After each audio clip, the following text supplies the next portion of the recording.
Assalamualaikum warahmatullahi wabarakatuh. Perkenalkan nama saya Assalamualaikum warahmatullahi wabarakatuh. Perkenalkan nama saya Mila Samaratul Kulbi, NIM 222021030, Prodi Hukum Ekonomi Syariah kelas A. Di sini saya akan menjawab pertanyaan mengenai 3 soal dari UTS mata kuliah penyusunan kontrak bisnis syariah. Soal yang pertama, sebagai seorang kontrak drafter, hal-hal apa saja yang perlu diperhatikan dalam menyusun sebuah kontrak, terlebih kontrak syariah? Jelaskan. Dalam praktik penyusunan kontrak bisnis, terutama kontrak syariah, terdapat beberapa hal penting yang harus diperhatikan agar kontrak tersebut sah secara hukum dan sesuai dengan prinsip-prinsip syariah. Berikut adalah hal-hal yang perlu diperhatikan oleh seorang kontrak drafter dalam menyusun kontrak syariah. Hal-hal yang perlu diperhatikan dalam penyusunan kontrak syariah adalah yang pertama, kepatuhan pada prinsip syariah. Kontrak harus memenuhi syarat dan rukun akad menurut hukum Islam, yaitu tidak boleh mengandung unsur yang bertentangan dengan syariah seperti riba, gharar, dan maisir. Isi kontrak harus halal dan baik sesuai ketentuan Al-Quran dan Sunnah, sehingga transaksi mendapat ridho Allah dan membangun semangat sosial yang adil. Kedua, syarat sahnya perjanjian tidak bertentangan dengan hukum syariah, terjadi atas dasar kerelaan dan saling ridho tanpa paksaan. Isi perjanjian harus jelas dan tidak menimbulkan kekacauan di kemudian hari. Harus ada ijab dan qabul sebagai tanda persetujuan para pihak secara sah menurut syariah. Yang ketiga, asas-asas perjanjian syariah, yaitu kejujuran dan etikat baik atau al-amanah dan al-ikhlas harus dijunjung tinggi dalam penyusunan dan pelaksanaan kontrak. Tidak ada unsur penipuan, pemaksaan, atau ketidakadilan. Kontrak harus mencerminkan keadilan dan keseimbangan hak dan kewajiban para pihak. Yang keempat, tujuan kontrak. Kontrak syariah tidak hanya untuk keuntungan duniawi tetapi juga untuk mendapatkan keberkahan dan ridha Allah. Tujuan ini harus menjadi dasar niat dalam penyusunan kontrak agar menjadi ibadah dan membangun hubungan sosial yang harmonis. Yang kelima, kejelasan klausul dan isi kontrak. Isi kontrak harus rinci dan jelas, mencakup hak dan kewajiban masing-masing pihak, objek transaksi, mekanisme penyelesaian sengketa, dan ketentuan lain yang relevan. Hal ini untuk menghindari perselisihan di masa depan. Yang keenam, perlindungan hukum dan kepastian. Kontrak harus dibuat secara tertulis dan memenuhi ketentuan hukum yang berlaku, baik hukum Islam maupun hukum positif dan tidak bertentangan dengan syariah. Hal ini penting untuk memberikan perlindungan hukum bagi para pihak dan memudahkan penyelesaian jika terjadi perselisihan. Jadi, intinya, seorang kontrak drafter dalam bisnis syariah harus memiliki pemahaman mendalam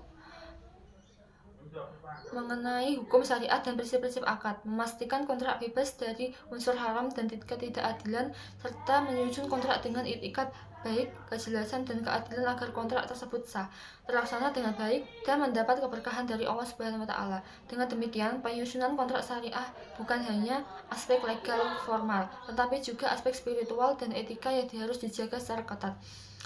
Soal yang kedua, langkah-langkah strategis apa yang harus Anda ambil dalam kapasitas sebagai kontrak drafter untuk merespon persoalan ini? Jelaskan. Sebagai kontrak drafter yang diminta membantu menyelesaikan perselisihan terkait penafsiran klausul dalam kontrak bisnis yang telah disepakati, langkah-langkah strategis yang sebaiknya diambil adalah sebagai berikut. Langkah-langkah strategis dalam menyelesaikan perselisihan klausul kontrak. Yang pertama, telaah kembali isi kontrak secara mendalam.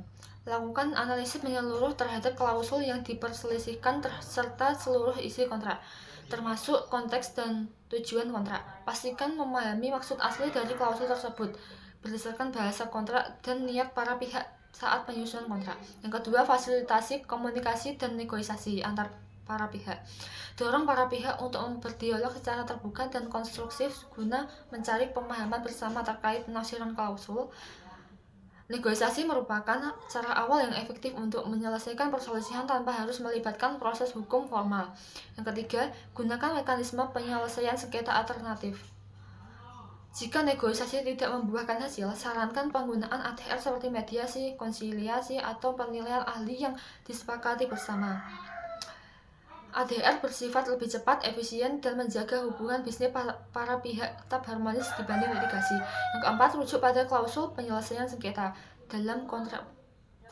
Periksa apakah kontrak sudah mencantumkan klausul penyelesaian sengketa yang mengatur prosedur yang harus diikuti. Misalnya mediasi terlebih dahulu, kemudian arbitrase atau pengadilan.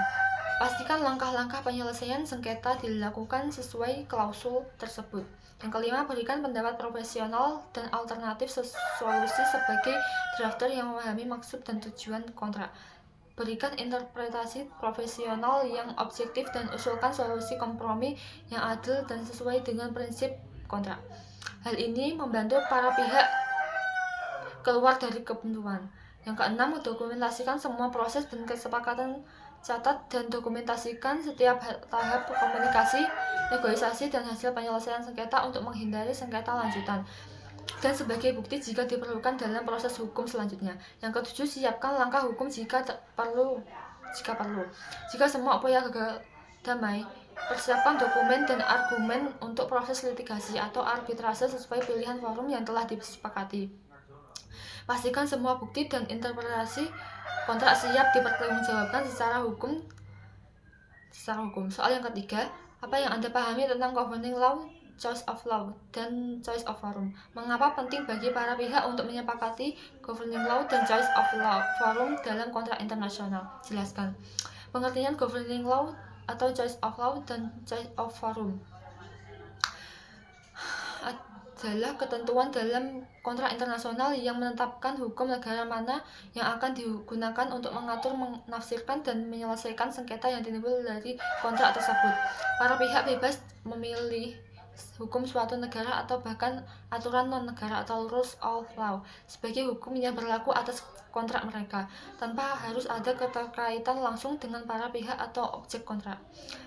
Pilihan ini sangat penting karena setiap negara memiliki sistem hukum yang berbeda, sehingga penentuan hukum yang berlaku akan memberikan kepastian dan prediktabilitas dalam pelaksanaan kontrak. Contohnya, perusahaan A dari Indonesia dan perusahaan B dari Jepang sepakat bahwa hukum yang berlaku adalah hukum Inggris atau English law, yang artinya walaupun para pihak berasal dari negara berbeda, maka aturan hukum Inggris menjadi dasar dalam penyelesaian perselisihan kontrak tersebut.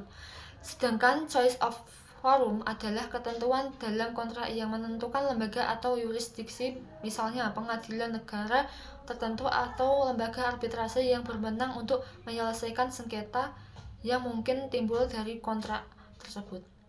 Dengan adanya choice of forum, para pihak dapat menghindari ketidakpastian mengenai di mana sengketa akan diselesaikan dan bagaimana proses hukum akan dijalankan. Contohnya yaitu para pihak sepakat bahwa sengketa akan diselesaikan melalui arbitrase di Singapura atau SIAC. Jenis-jenis forumnya yaitu pengadilan nasional seperti mahkamah di negara tertentu, arbitrase internasional, contohnya ICC atau International Chamber of Commerce, SIAC Singapura International Arbitration Center, dan Badan Arbitrase Nasional Indonesia. Pentingnya governing law dan choice of forum dalam kontrak internasional yaitu menghindari ketidakpastian hukum secara setiap negara memiliki aturan hukum yang berbeda-beda, baik dalam hal substansi maupun prosedur. Dengan menetapkan governing law, para pihak dapat menghindari ketidakpastian mengenai hukum mana yang akan diterapkan jika terjadi sengketa, yaitu memberikan kepastian dan perlindungan hukum. Pilihan hukum dan forum memberikan kepastian kepada para pihak mengenai hak dan kewajiban mereka, serta mekanisme penyelesaian jika terjadi perselisihan. Ini sangat penting dalam hubungan bisnis lintas negara yang kompleks. Selanjutnya, efisiensi dan efektivitas penyelesaian sengketa.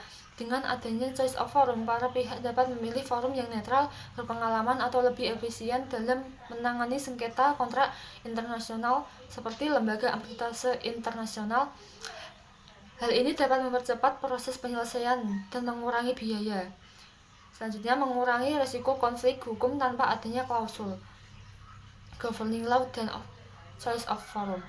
Para pihak berisiko menghadapi konflik yurisdiksi dan penerapan hukum yang berbeda, yang dapat memperumit dan memperpanjang proses penyelesaian sengketa. Menunjukkan otonomi para pihak. Prinsip dasar dalam hukum kontrak internasional adalah kebebasan berkontrak atau party autonomy. di mana para pihak diberikan keleluasaan untuk menentukan sendiri hukum dan forum yang mereka anggap paling sesuai dengan kepentingan mereka. Jadi kesimpulannya, governing law atau choice of law dan choice of forum adalah instrumen penting dalam kontrak internasional untuk memberikan kepastian, perlindungan, dan efisiensi bagi para pihak yang berasal dari negara dengan sistem hukum berbeda. Kesepakatan mengenai kedua hal ini dapat mencegah konflik hukum, mempercepat penyelesaian dan sengketa, serta memastikan kontrak berjalan sesuai harapan para pihak. Sekian jawaban atas 3 pertanyaan UTS mata kuliah penyusunan kontrak bisnis syariah. Kurang lebihnya minta maaf. Wassalamualaikum warahmatullahi wabarakatuh.